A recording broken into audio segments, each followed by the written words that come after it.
Well, everyday Americans are paying their final respects to Congressman John Lewis before his body leaves Washington, D.C. for Atlanta. It'll arrive here tomorrow.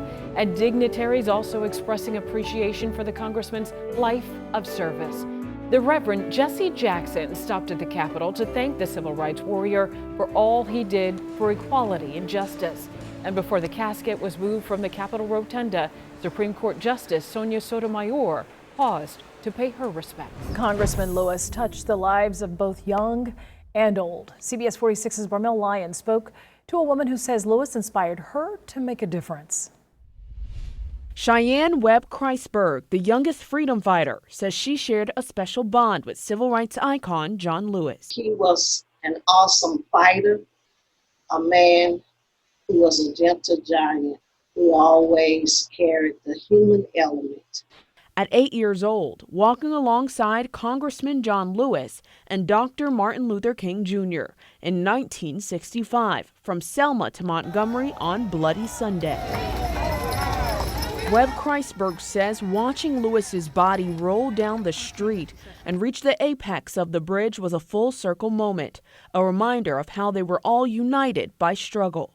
I have something on the inside of the seeds in which he planted in me at such an early age that I'll never, ever forget.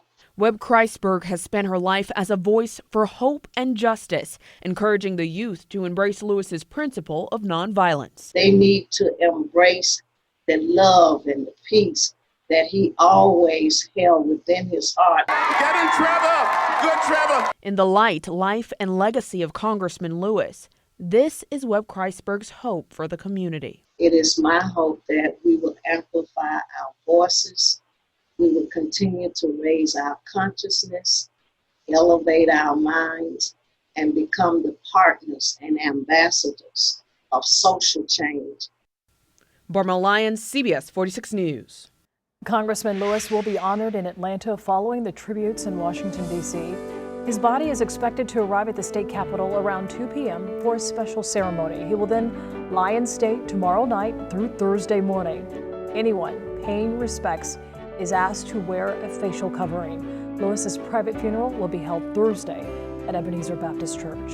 And during the funeral services, houses of worship around the country will ring their bells for 80 seconds in honor of Lewis's 80 years of life and service. Stay with CBS 46 for both on-air and online coverage as the nation honors and remembers the late Congressman John Lewis.